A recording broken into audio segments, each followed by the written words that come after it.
Well, hey, everyone, welcome. Welcome to the Blue Gamer Bluecast Morning Show. I'm your host, Adam Blue, 30-plus year video game enthusiast and industry analyst. And today for March 7th, 2025, it's Friday. We'll go through the latest gaming news, what I've been playing. Is that eggs and bacon and coffee? You're speaking my language. JMKLX, good to see you. Yeah, I'm glad it's Friday, actually. Busy work week. Even though I've been playing games this week, obviously I've talked about it. It hasn't been a lot of gaming just because there's been a lot of stuff going on. But I have some exciting things to share. So we're going to talk some news, what I've been playing, and then if there's time, jump into a game. So we'll jump into what I've been playing. Hey, Steven. Good to see you. Good morning. Okay, so first up, Avowed. So this was funny. So yesterday, I didn't really have any long gameplay sessions yesterday. In fact, I think I was just hanging out with my wife on the couch, and then while I was doing that, I was like, I'm just gonna see how Avowed plays on the Xbox, because this whole time, this 31 hours, I've been playing on my PC, and it's just one of those games that has the play anywhere. So I was like, I might as well just check it out on the Xbox, and it was funny because I thought I was like near the end, but I wasn't sure. I thought I beat it, but I wasn't sure because it just brought me back to the first area.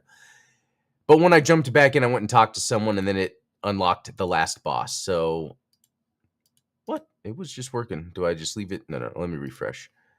Where it pops up the name of the achievement and everything. Yeah.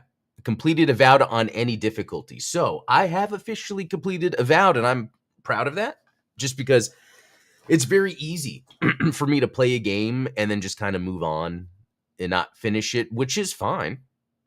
But then there's those moments where I can say, yeah, I beat a game. And I think Avowed is a main one because it's a big, first party kind of, Xbox release. It's one of Xbox's big titles. And you know what is funny about it? At the end of the day, like it's a good looking game. It's a fun playing game. Like I love the mechanics.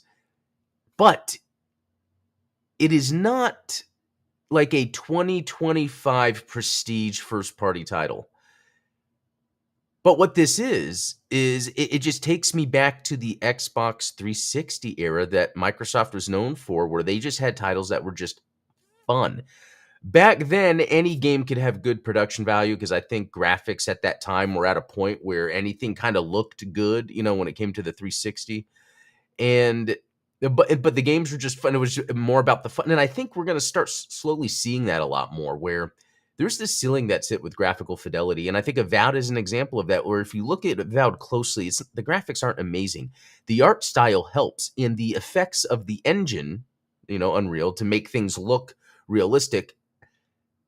But I think you could do that a lot in games. And I think there's a mix of the fidelity of the engine and the art design that makes what good graphics, astonishing graphics to people could be. It's not going to be photorealism. And and I think that allows these companies to focus on gameplay, because to me, Avowed is 100% gameplay first. I did not follow the story. I read very little dialogue. Even my wife yesterday, it was funny. I'm about to sneeze. Hey, it's been a while since we had a morning sneeze, but I was playing it, and there was a moment where, my character went to go talk to someone, and I'm just sitting there pressing, A to skip. There was so much. It was a good 5 minutes.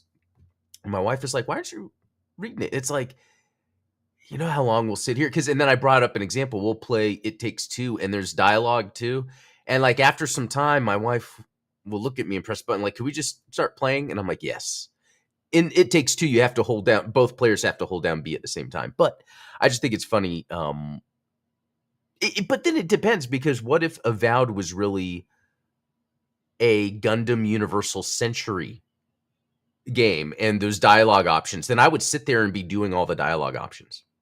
So I really, it depends if I'm really into it. It's like and I think it's always been like this with video games. I get into it for the mechanics. You can't just tell me, oh, here's this world in a story, and then I'm gonna be like, oh yeah, I'm gonna play that. No, I need to see mechanics. Anyway, just interesting thing about playing games. And then some record of Lotus War, Deedlit, and Wonder Labyrinth. Played some more of this. I am really liking it. It is funny how I just kind of played it a little bit back in the day and then just kind of moved on. What I like about it is it has the type of difficulty from Symphony of the Night that I like, where there are certain sections, and I think this is a design philosophy that you need to keep in mind for Metroidvanias.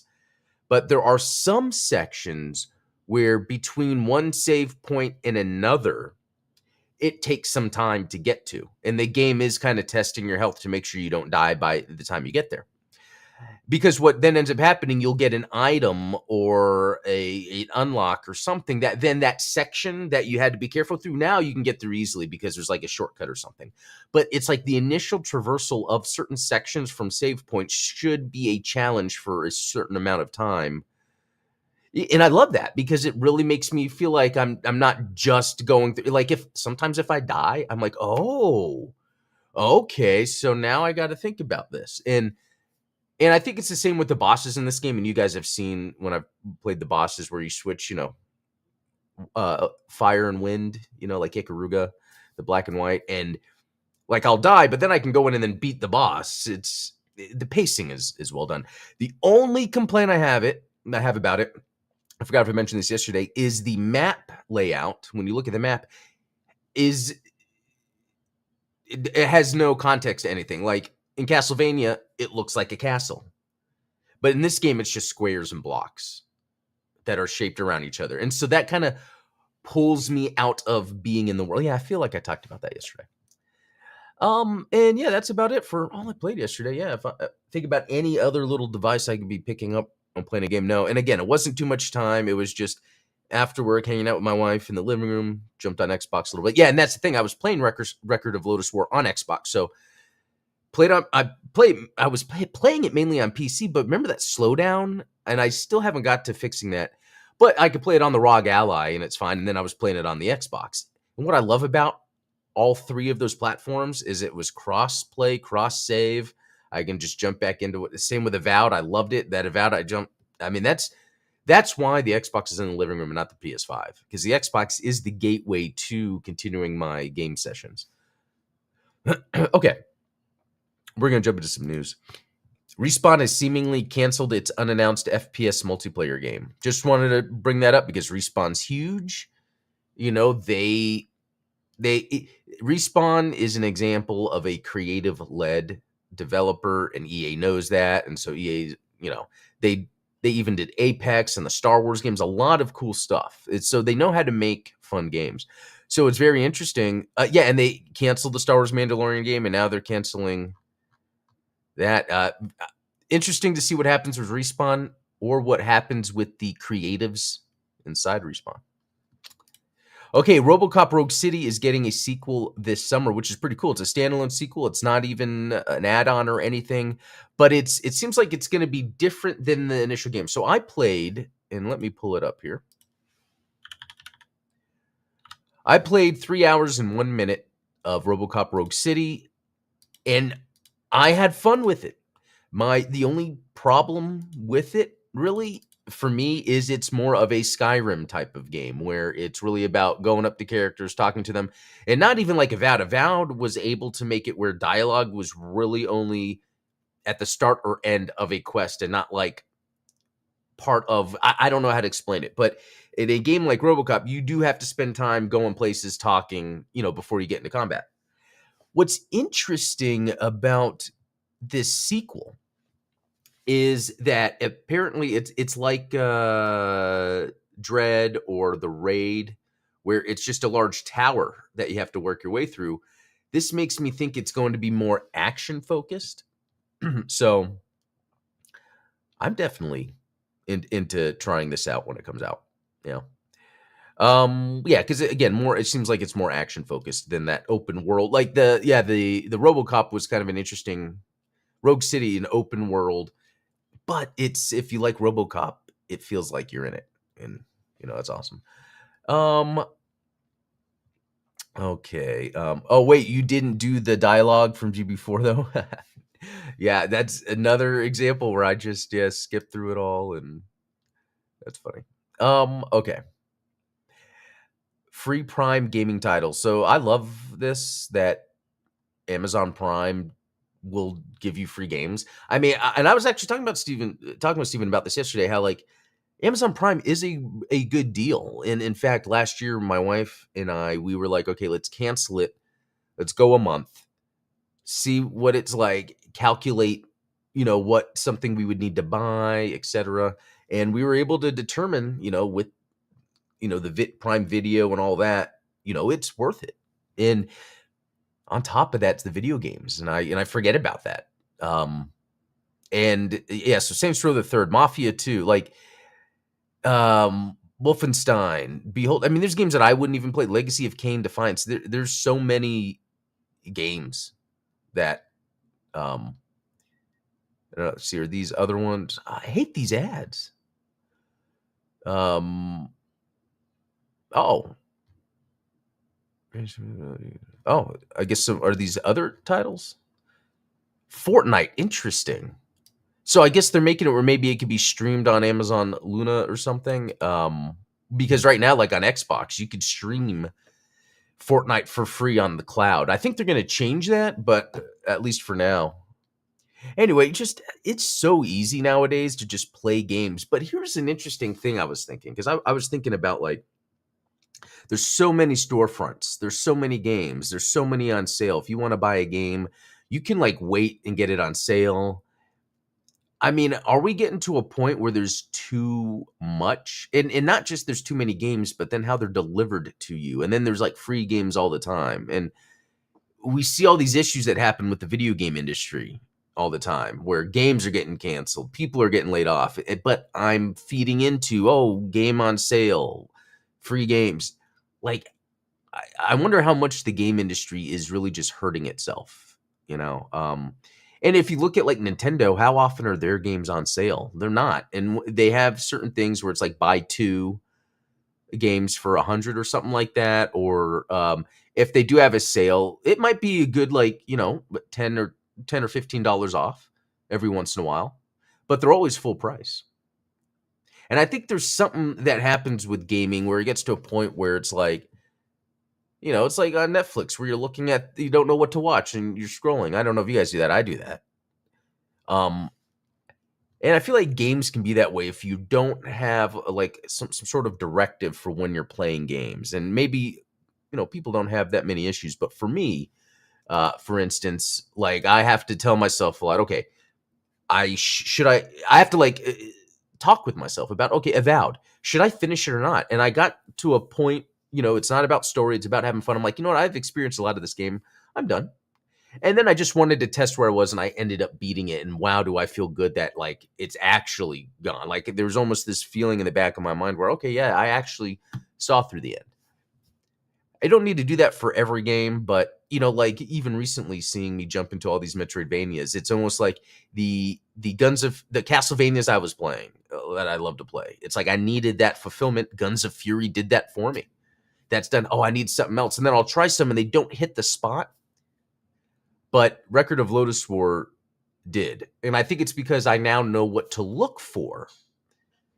When you're inundated with all of these games and all of these things, sometimes it's easy if you can kind of narrow in onto where you can get your most enjoyment. And so for like Record of Lodoss War, it's looking at the graphics. I love looking at graphics like that and exploring. I like the exploring. It's just like Symphony of the Night, Castlevania. And so sometimes like this weekend, I'm thinking, am I going to just continue Record of Lodoss War, wait for Rise of Ronin and AC Shadows, or should I play Monster Hunter Wilds? There's a place where I can, deals.gg, where you can get it at a discount. If it's, it always fluctuates. It's not too much of a discount, but that's a way where I can save some money if I'm going to play that. But am I going to want to put all the time in that when I have Assassin's Creed around the corner? So it's those things are interesting. And I guess another perk for me doing this exercise of speaking about gaming, it allows me to kind of talk through that, because it's almost like I'm trying to resolve it on my own, and maybe others can learn from that.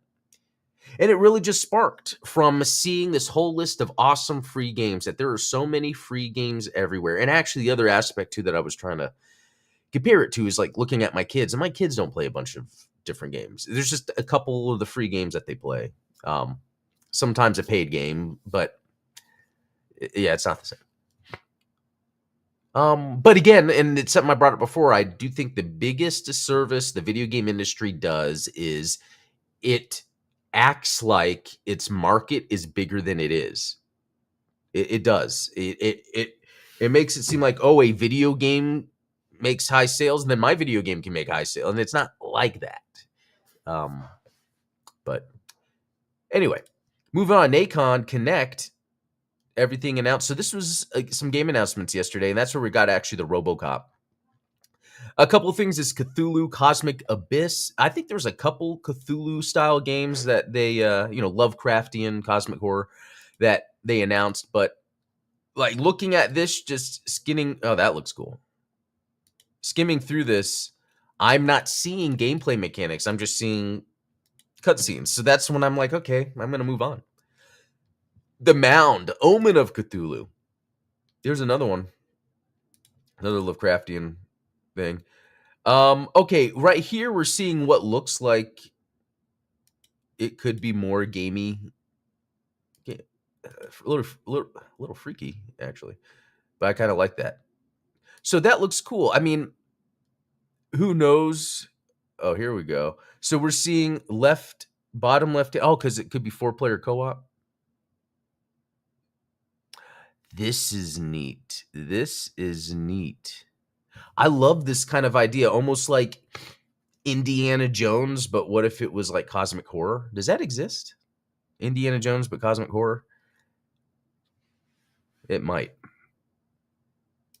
Okay, that looked cool.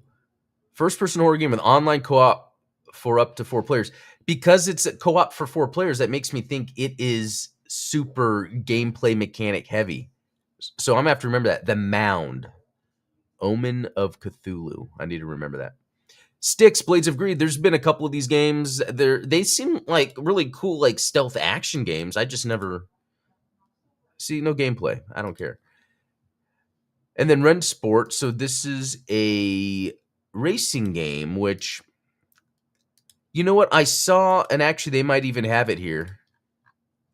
We saw RoboCop. Edge of Memories. This is a JRPG.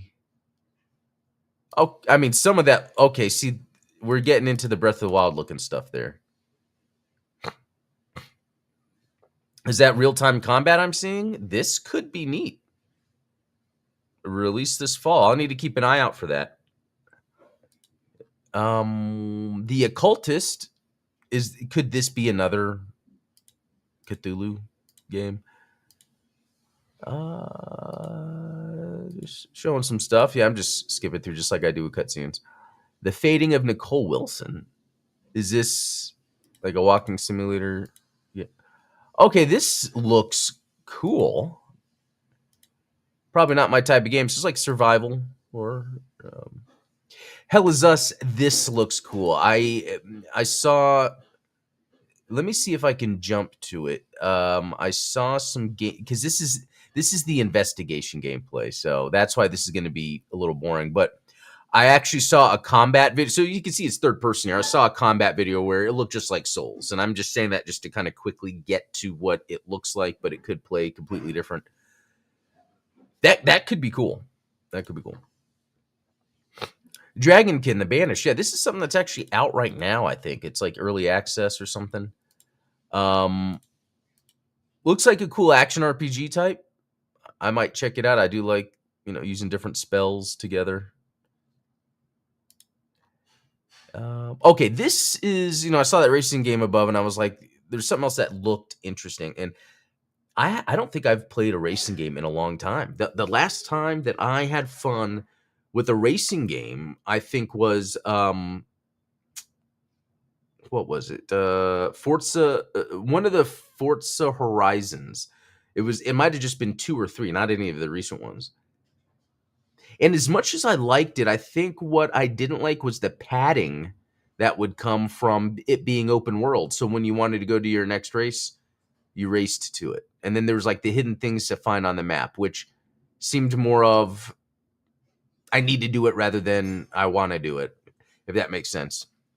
But I just wonder if just racing games are just now going to be open world. So anyway, I would like to check out this test drive because again, I want to get into a racing game, and I've played the test drive games in the past, right? It's test drive, right? Yeah, unlimited. Yeah, getting into another racing game. I just don't know if maybe that's something you grow out of as a gamer, or they just need to add the right interest. This looks cool. This looks cool. Actually, you know what racing game I had fun with? Drive Club on PlayStation. Wasn't that a big deal, a PS4 thing, and then they just canceled that? Like that was fun and that was good. I like Drive Club. That was like an interesting mix of arcade and simulation. There's also an update. Oh yeah, the Marvel, yeah, Rise of Hydra. I think I mentioned that it was like yesterday's or the day before. That I'm excited about. Yeah, because it's what's her name, Amy Hennig. Yeah, excited about that. Okay, Raven's Watch. I've never heard of this. I mean, I think I've heard of it, but I've never really seen it. Looks like action RPG style game. Okay, pretty neat. I don't want to completely discard it, and that seems to be about it. I think the most interesting game that they showed actually is a few interesting things. The RoboCop sequel that seems to be more action oriented. Test Drive Unlimited. I'm really interested in playing that now that they have like a season 3. So obviously they're adding content. The co-op Cthulhu game. Yeah, the Mound, Omen of Cthulhu, and then that Hell Is Us, because that's supposed to be like an action game. We'll see. I mean, cool games around the corner. Do I have some other news? Some Jackbox stuff, which seems neat. It looks like they're gonna have an app with a bunch of different party games. This sounds like this would be fun. It's not super video games, but adjacent, especially if you want to get family involved. And then the Battlefield Labs playtest, they actually have something where you play the next Battlefield. I signed up for this, so I don't know if there's like an email or something. I don't know how interested I really am in it. So, and then 2 more Game Boy games, including a Mario fan favorite, have been added to Switch Online. Yeah, it was the Donkey Kong 94 and Mario's Picross, which is pretty cool. I mean, I think the Donkey Kong was like one I think that, nearly everyone had when they had a Game Boy.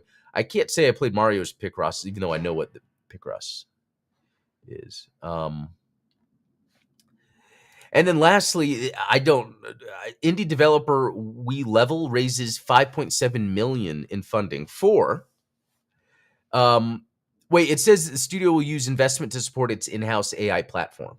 But it's just what I find interesting is this is just a sandbox survival game, which there's tons of. This has been in development since 2021 and it's going to be early access to 2026.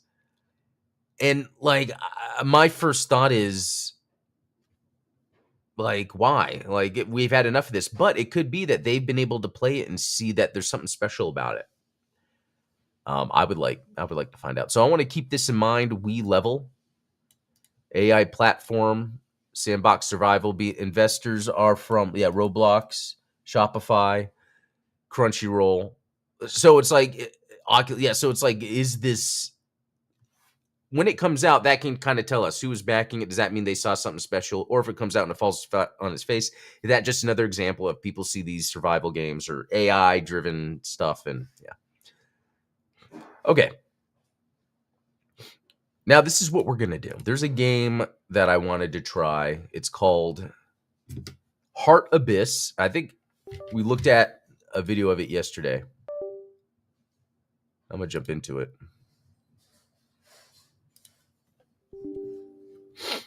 Okay. Give it a second or two. or 3. Let me look at my watch. Still launching. Still launching. And this is pixel graphics. We're not talking about full 3D ray tracing shader compilation. Okay, so it says running install script. While it's doing that, let's look at the store page.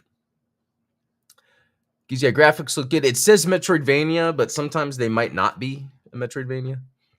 Let me go to discussion, see if anyone's like, game not launching.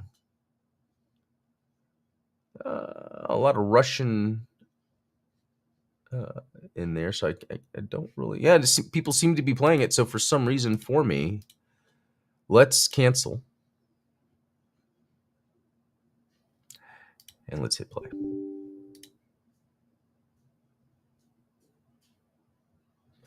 Wow. Okay, well, while it's doing that, why don't we just look at more news? I wish it was on console, but Mecha Break demo looks insane. I think isn't it on Xbox? I want to say it's on console, unless that's just the open beta. But I just remember seeing them. Actually, let's look. I played Mecha Break, and I had a video about it. It's cool. It feels cool. Yeah, it's an action game, you're shooting things. But here we go. But the actual loop of the game, it just felt very much like start point A, go to point B, blow things up. I was doing the PvE and then extraction, wait for the thing to extract. Then when the game was over, all of a sudden, loot boxes, here are the different loot boxes, here are your different resources. And it's like, oh, it's one of those. And I was like, it might be on PS5. You should check. Because I know, like, the Xbox one was late. Okay, something's going on here.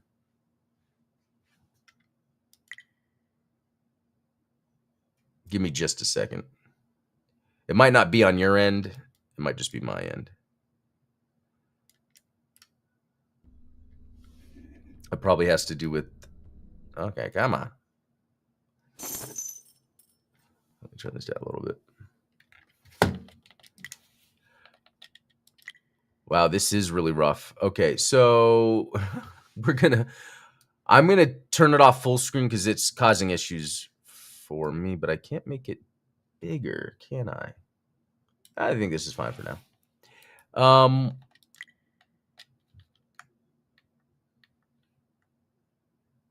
Okay, I guess there's something actually going on. We're seeing the guy. Did he fall down? Okay, I can skip this. Let's just get to the game. Okay, that's cool.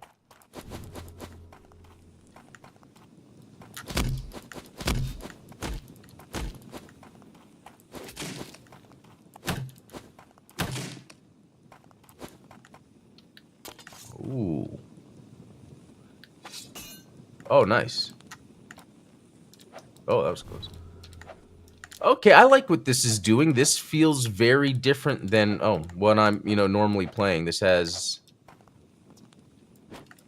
Oh. Wow, I like this. Store 1 health.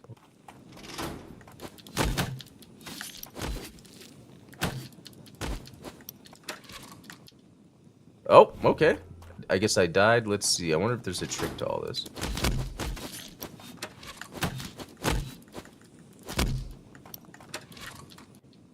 Wow. I kind of like that. You die but get back, but it said killing enemies in a row. Okay. Let me see. What are some other buttons?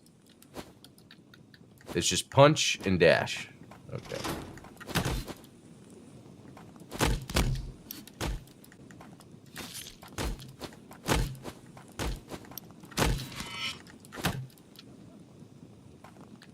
Neat. That's weird that there's like a cursor in front of me. I guess, that's throw something. Jump in the air. Yeah. Wait, what? Oh. Whoa. When the combo counter turns red, Leon can finish off an opponent by pressing RB. That's pretty cool. Oh, did I just dash through that arrow?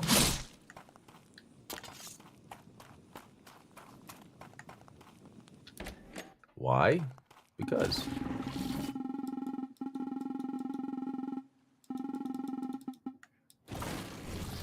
Interesting.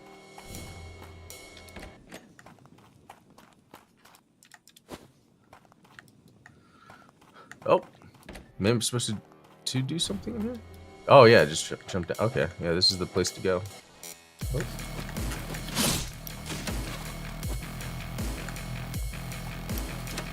Oh, okay, that time I tried to dash through the enemy and didn't work. Okay. Nice. This gives me vibes of Hotline Miami. Oh, I didn't even do that. Oh, okay, so when you hold the sword, it just looks small.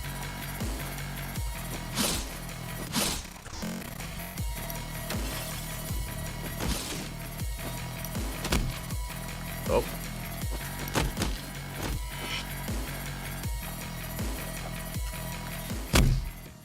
Oh, lovely.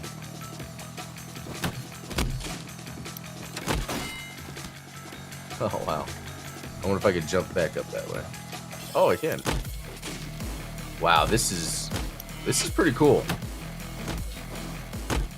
Yeah, just curb stomp them. My sword. Nothing up there. Wow. I am really liking this. Hopefully you could see enough, even though it's like not full screen. Oh.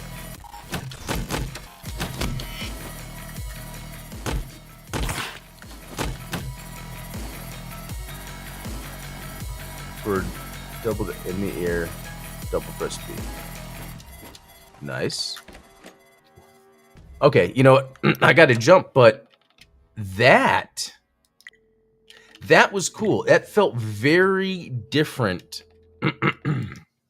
than the typical modern side-scrolling action game. It had a lot of feels of like Hotline Miami, I would say. Let's see. Will be more on Steam. Oh, Ruffy. Yeah, I played it either earlier this week or last week. I check out the stream. I played it. I really liked that game. That is a good one. I think that's coming out on the 10th. Actually, do I still have the demo installed? I might have uninstalled it. Let me